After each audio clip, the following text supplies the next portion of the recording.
Well, a very good evening to you and thank you for choosing EBN TV. Welcome to the broadcast tonight. Now, 3 people have been left dead with 8 nursing serious injuries in Sondu along the Kisumu-Kericho border. This is after the conflict escalated. Now, with members of parliament from Luo Nyanza calling on the government to ensure that peace is restored along the borders of Kericho and Kisumu County. Well, we shall be taking a look on that later on, but starting us off tonight, President William Ruto on Wednesday launched the Amazon Web Services Development Center in Nairobi, noting that it will create job opportunities and enhance skills development. The head of state has stressed that the choice by Amazon to establish their web service center in the country is an indicator that Kenya is an investment or destination for investment on technology matters. The launch is set to also enhance the education sector as a means of improving the country's labor force. The potential is immense. Amazon Web Services is not just about mere presence in the regional market. It is intentional about elevating its corporate citizenship credentials through its support for robust framework to anchor optimal interactions between government, clients, startups, and other partners. AWS Compute provides businesses the opportunity to pay only for the resources that they require, and that's a real big plus for us. The availability of on-demand services beyond storage means that businesses can scale the technology use without incurring unnecessary overheads. It is a really important event for Silicon Savannah. Silicon Savannah, Silicon Valley, all the tech hubs of the world, they are not places, they are state of mind. They are those connections that are made every day over coffee, in the park, the minds coming together to innovate. And I think AWS and Amazon is a crucial part of Silicon Savannah's growth and development. And Archbishop Philip Anyolo has lauded political leaders for choosing the dialogue way as a means of ending the post-election frictions. Speaking in Kasarani, Nairobi, Anyolo has noted that the decision to engage in dialogue will help reduce political temperatures in the country and encourage peace across the nation. The Archbishop has also dismissed claims that the Catholic Church supports LGBTQ. I now wish to give a notice of motion to consider, debate and approve a motion for removal of the Governor, His Excellency Amos Kimomi Nyaribo, from office of County Governor, Nyamira County. Kwanza tukiangalia madawa, hakuna dawa kule hospitalini. Tukiangalia mambo ya bursaries, mulisikia kwamba ikiwa lisemalo lipo, kama lipo linjiani laja. Ndio maana tuko hapa tuweze kuwaweka mateka, tuweze kuweka serikali ile iliweze kufanya kazi jinsi ambavyo inatakana kufanya. Kama hawezi, aende nyumbani, mwingine afanye kazi ili mtu wa Nyamira naye ajihisi kwamba alichagua viongozi. It's only in Nyamira where there are no functional street lights at all. It's only in Nyamira where an ECD teacher is paid 25 million as a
This is EBN TV, transforming your world.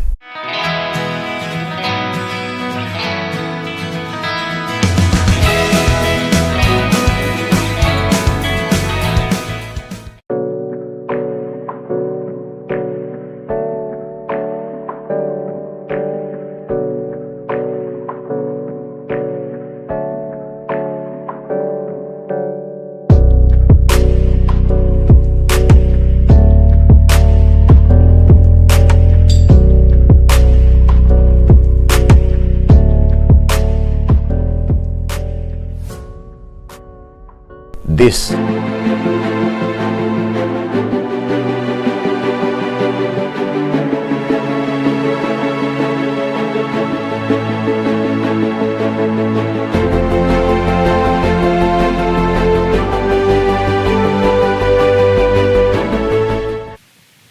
Now, taking a look on that previous story right there, Archbishop Philip Anyolo has lauded political leaders for choosing the dialogue way as a means of ending the post-election frictions. Speaking in Kasarani, Nairobi, Anyolo has noted that the decision to engage in dialogue will help reduce political temperatures and encourage peace across the country.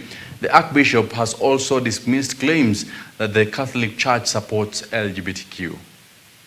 So I want to congratulate the dialogue that has gone on, and I want to encourage it, perhaps in a challenging manner, that let it be something, dialogue that will bring sense to the lives of the people. We are beginning what we call the Synodality Church discussions in Rome. They have already begun today. Our representatives are two bishops, Bishop Muheria and the chairman of the Kenya Conference of Catholic Bishops, Bishop Martin Kivuva. So they are already ahead of us. They are in Rome. They are discussing these matters of dialogue with one another and listening to one another, and not only listening to one another, but also listening to the nature in which we are living, so that the roles that we have as men, as women, will be of great use to serve the people of God in this world and to support the world grow. But that what we talk about LGBTs and many other things, those things, they have no foundation, especially for us Africans. They are not there.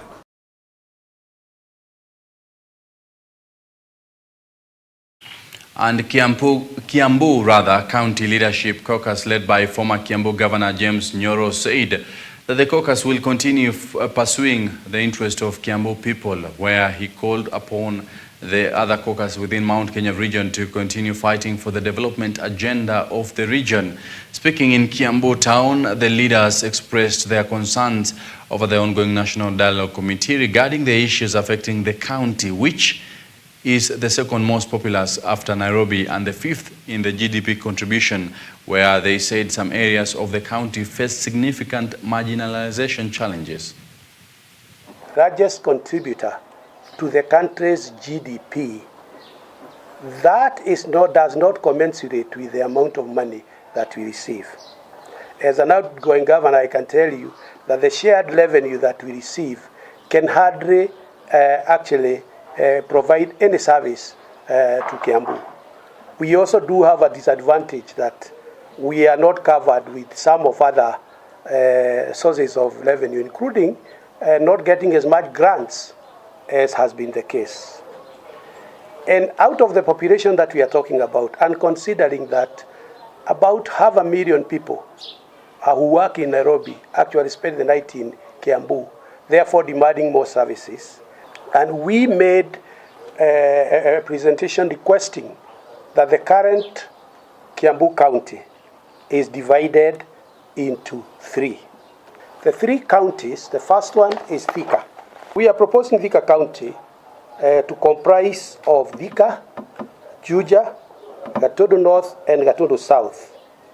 The total of that population, I will not go into individual, the total of that population is is close to 1 million people. There's this perception that Kiambu is a very rich area. It is true that we have a lot of arable land, but also within Kiambu, we have areas that are marginalized because of their location, because of weather patterns, and therefore are not able to compete effectively. from an economic point of view. This is to the members of parliament that are elected. Kindly, Wanjiko is watching you. The voter is watching you. You know this is good for the people of Kiambu. If you feel that you're going to fight it, you'll be wrong. You'll be doing injustice to the people of Kiambu. Carry it, push it on. We are going to back you up. We are leading. We have started. Follow us. Ile formula ambayo inatumiwa kugawa mali na kugawa pesa za nchi iweze kuangaliwa na irekebishwe, kwa sababu wanazingatia sana ukubwa wa shamba kuliko idadi ya wananchi, na tungetaka kila mtu agawiwe pesa, one man, one shilling. Ikienda hivyo ndivyo italeta usawa. Kwa ile formula inatumiwa saa hii haina usawa. And Nandi County government top officials have been warned against engaging in corruption and poor performance that has led to delay in implementation and delivery of the county's development plans. Speaking in Kapsabet after signing of performance contracts, Nandi Governor Stephen Sang issued a stern warning to the executive officers, noting that he will be ready to send them home if they fail to deliver as expected. So please, moving into the future, 3 things.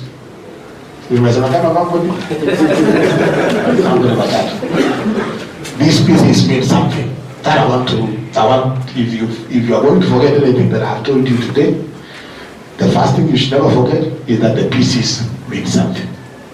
So go back and look at the PC that you have signed. And not just you as CEC, not you as chief officer, not you as directors. Go and think as a department. How do we ensure that we are able to execute our commitments properly? If you run into challenge, scream ahead of time. I will not take those excuses at the time when we have done the evaluation. If there is a problem, raise the alarm that I am running into trouble X, Y, and Z. Particularly even in writing. Reach out. I am available. The DG is available. If you are running into trouble, if you are for you to deliver, another department has to step in for you, and you are not getting that that support, deal with your corresponding, if it is the Cs, just work among yourselves even as departments. Kindly, and make the noise ahead of time. We will not want to get excuses at the time we are doing the reviews, and then you say, no, I was supposed to, this did not happen, in fact I had requested for this. No. Raise the issues within and resolve. And I'm sure, Francis, you will also need to have a smaller team that helps resolve those things, especially cross-cutting issues, so that then we do not have a situation where one department is unable to deliver on account of failure by another department. That must be sorted out. So that when we come here, we will not be giving explanations and excuses. It will just be about rating and saying, this, you succeeded in doing X, Y, and Z, you did achieve this, that is below average, that is not acceptable, and we make the commitments and move forward. So the PCs mean something.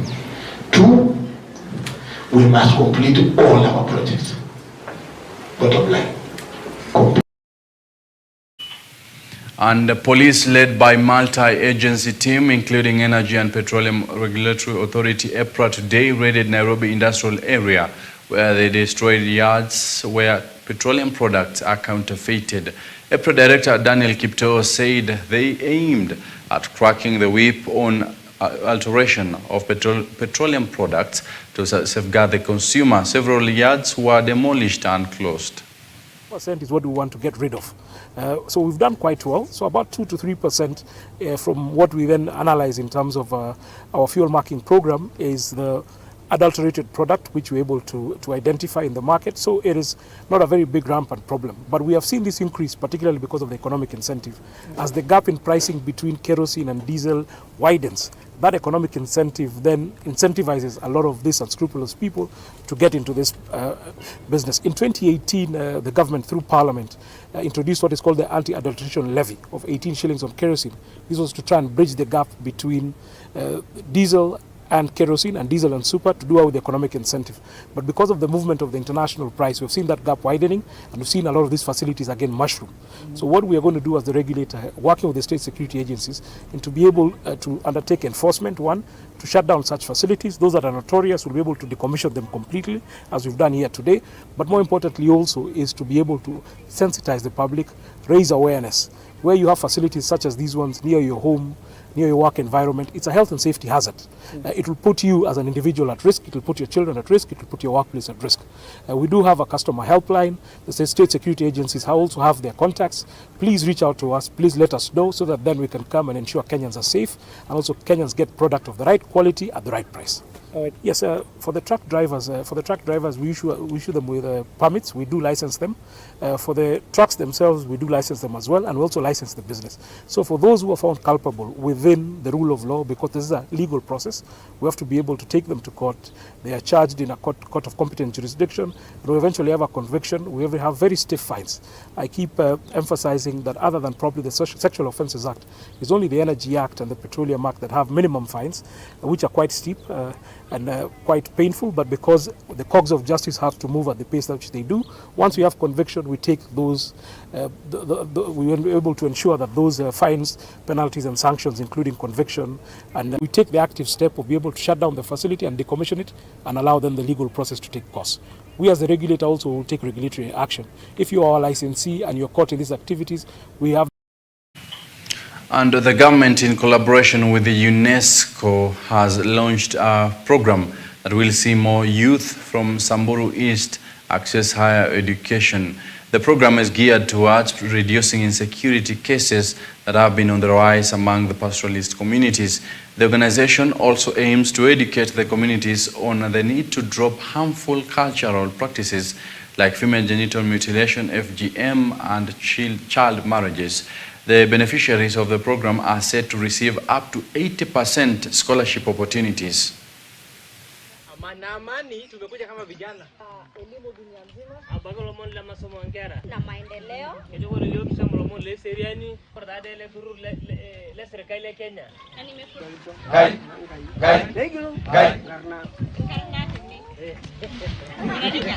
The UNESCO really advocate for education amongst the youth, because we believe education is the weapon that can bring peace. And through that, we believe we're going to make Samburu community a better place. With the partners, for example, Pastoralist Child Foundation, UNICAF, and the rest of other partners to bring this peace issue at the grassroots level. We have been engaging them on the issue of child protection issue, FGM, child marriage. And also we are supporting them by providing scholarship to children from this village. We have so far sponsored around 7 students from high school up to university. It's an 8-year scholarship up to university. And also we have managed to support them to give out the cash transfer for around 150 households for around 3 months with the support of UNICEF Kenya. As an organization, we brought ourselves together with UNESCO so that we can be able to come here, offer dialogues, peaceful dialogues within the community, so that they can be able to understand why it is important for them to actually live peacefully within themselves.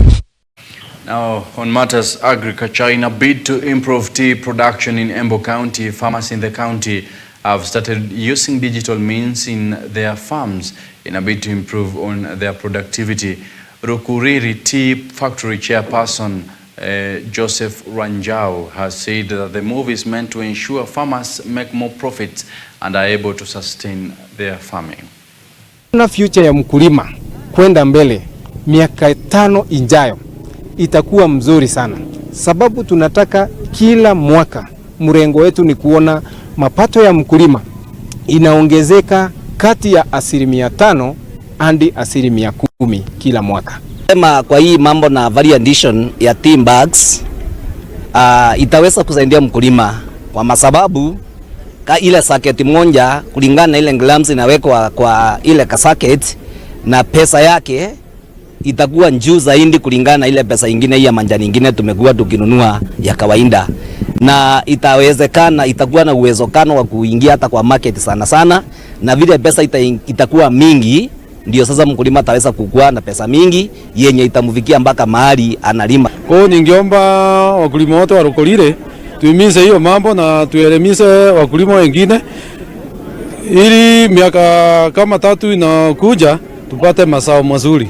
Kwa hakika tukiweka hiyo mtambo ya orthodox tuko na guarantee mapato ya mkulima itaongezeka, kwa sababu tukienda kwa soko tofauti ya majani hii tunazoea, hii tunaita CTC, black CTC na orthodox, price iko na tofauti ya $1. Orthodox iko juu na $1. Kwa hivyo tukiweka hii mtambo wa orthodox na yetu mtambo, tunaona ikifikia mwezi wa 5 mwaka ujao tutakuwa tunasiaga majani ya orthodox. Na hakikisho la board ni kuwa bonus yetu haitawahi rudi chini tukifanya hiyo maneno mawili. Letu la 3 ni kuambia kila mwaka tutakuwa tunasonga. Hatutaki mkulima mwaka hii analipwa bonus ya 44, mwaka ujao analipwa 30. Sisi tunataka kila mwaka tuwe tunapanda juu.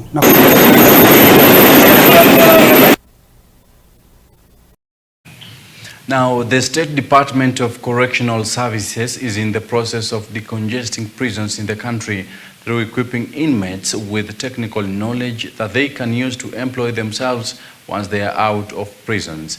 This will make inmates who are released have no reason. Rather, this will make sure that once the inmates are released, they will not have any reason to commit crime and find themselves incarcerated again.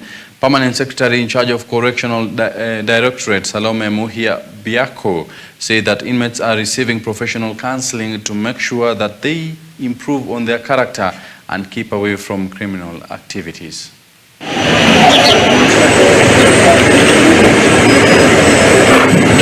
Ambayo itajumuisha laboratory,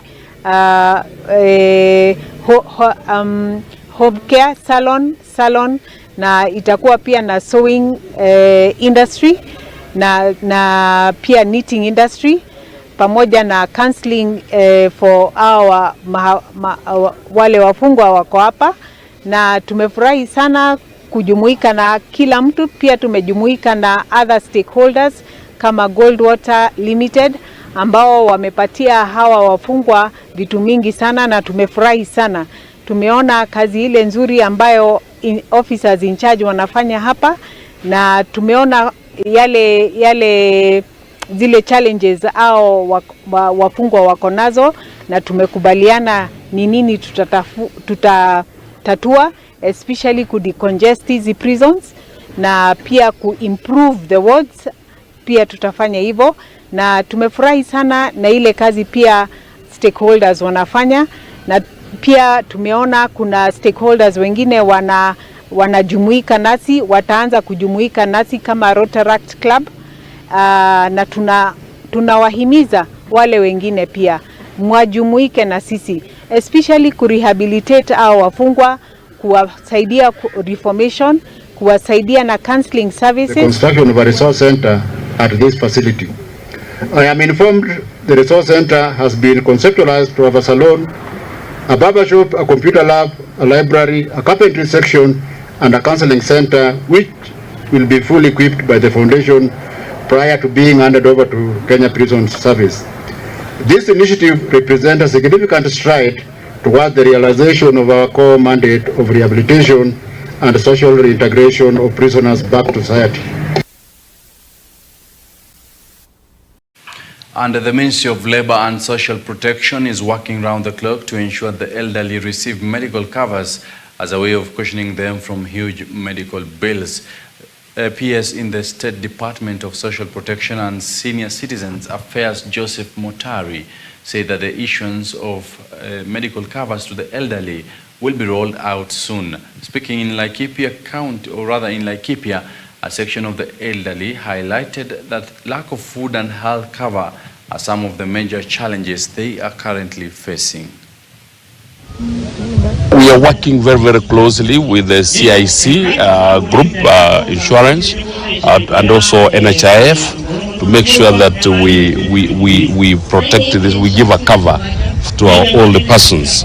And remember, we have just finished also in registering in the new registration of the older persons, as well as the orphans and severe disabled. Ida washe na bitina tukianza saa moja hata saa 12 itakusha. Wacha niongee fupi ile sito tu. Washe wamekanyagwa sana na mambo mingi ya masomo. Najua wengi hawajasoma na kuna maneno yanaendelea sana kwa ndani nchi yetu iliyopitwa na wakati. Sasa hata watoto wanatushukulia sisi mambo yetu ni yamepita na wakati. Hatuna heshima hata watoto wetu. Wasee tukiwa wasee tunaumia kabisa kwa sababu shida ya hospitali, hata ukikuja hospitali hii kama hii ya Sikera unalipishwa pesa, ukienda ile ya serikali ile ambayo ya serikali na nyuki unalipishwa pesa mingi na pengine hata hiyo pesa huna. And in Western Region, health stakeholders in Busia County have attributed poor nutrition and care from parents to the increasing cases of malnutrition among children in the county. Speaking during a conference organized by Child Fund, Kenya nutrition experts noted that a big number of children in the county lack proper meals, a situation that is greatly affecting their health. Last year, stunting levels of Busia County stands at 15%, underweight is at 6.3, and you find that wasting is at 2.8. Therefore, you find that we still have a long way to go when it comes to nurturing care, whereby our children are still malnourished, and therefore the most important thing that we need to do is to ensure that the information on nurturing care, nutrition, reaches our people, reaches the community, so that people can start improving on the diets they feed their children. And when you are looking at nurturing care, we are seeing that most of those children are neglected between the age of 0 to 5. And 0 to 5, you realize that those parents who are neglecting these children are the same parents who are very young parents between the age of 15 and 25 years. The objectives that we are pursuing as a project, there are three. One is focusing on improving the skills, especially the parenting skills of these caregivers, because that was an area of gap when we were asking the question of what are these priority areas in promoting. Well, that right there marks the end of EBN Prime Edition tonight. Many thanks for choosing EBN TV. Remember to join Cynthia Nanjala tomorrow morning for the morning live right here. She will be here to inform you more on news making headlines. And also remember, it shall be Social Thursday.